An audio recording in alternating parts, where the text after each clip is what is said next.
Amazon Prime Video. Eddie Murphy and Arsenio Hall are back as Prince Akeem and Semmi in Coming to America, the sequel to the 1988 comedy classic Coming to America.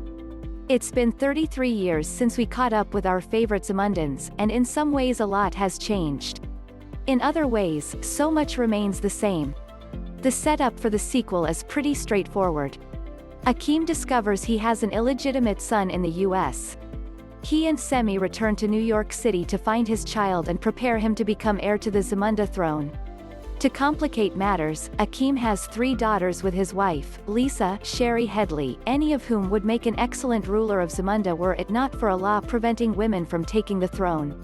The largely successful sequel, streaming on Amazon Prime March 5, takes the Star Wars: The Force Awakens approach, following a similar formula as the first film while reuniting us with some of our favorite characters.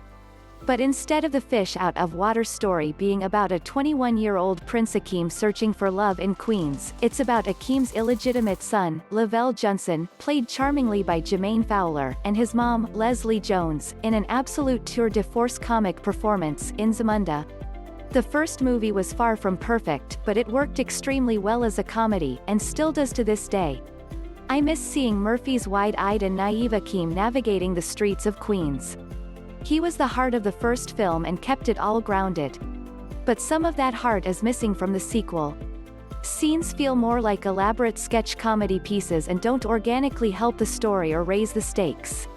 There are also a couple of minor storylines that seem to get lost or magically resolved. Amazon Prime Video. Craig Brewer directed Coming to America after working with Murphy on the wonderful 2019 film Dolomite Is My Name, about 1970s comic Rudy Ray Moore and his raunchy alter ego Dolomite. In Dolomite, Brewer found the balance between featuring Murphy's outstanding performance and keeping the story moving forward.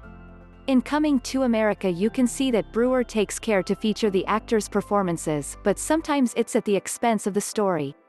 That may be the script, or the fact that this film features a small army of characters. But I don't expect Coming to America to have a flawless story. I expect it to be funny, and it absolutely is. If you laughed at the original, you'll definitely laugh at this one. A lot of the laughs come from the small side characters played by Murphy and Hall. But joining them to make you laugh are Wesley Snipes as General Izzy, Tracy Morgan as Uncle Reem and Jones as Mary Johnson. Also, more Uncle Reem and Semmi scenes please. The film takes place both in Zamunda and Queens, and of course a visit back to New York means we get to see Clarence, Saul and Morris at the barbershop.